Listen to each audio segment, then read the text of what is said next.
How to load XCI files on Yuzu. I'm going to show you how you can easily load XCI files on Yuzu. Yuzu is a Nintendo Q Switch emulator that can be used for running XCI files. This means that users can play Switch titles on their computers by simply downloading the XCI files and using the Yuzu emulator. One of the biggest advantages of running XCI files on Yuzu is performance gains.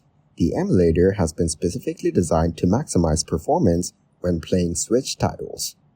So users can expect their Q games to run more smoothly and at a higher frame rate than they would on a normal console. Additionally, due to the nature of 9 emulators, users can also use cheat codes and mods to further enhance their Q gaming experience. Unfortunately, there are some drawbacks associated with running XCI files on Yuzu as well. For starters, the system requirements for running the emulator are quite hefty, so it might not be suitable for older machines or budget PCs.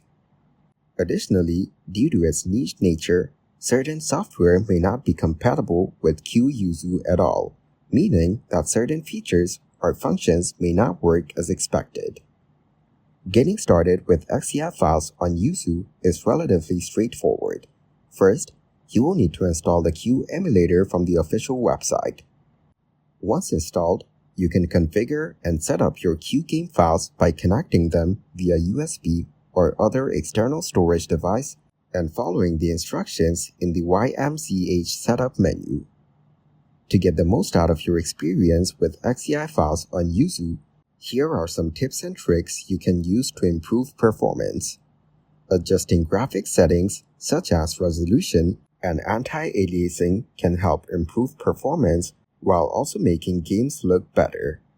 As with any software, there are always going to be some common issues that users may encounter when using XCI files in Yuzu. One of the most common issues is outdated drivers and firmware, which can result in poor performance or even crashes. To fix this issue, you should make sure that all drivers and firmware are up to date before running any games in Yuzu. Additionally, you should consider adjusting system resource usage if your computer is getting bogged down by too many applications running in the background while playing 4 games in Yuzu.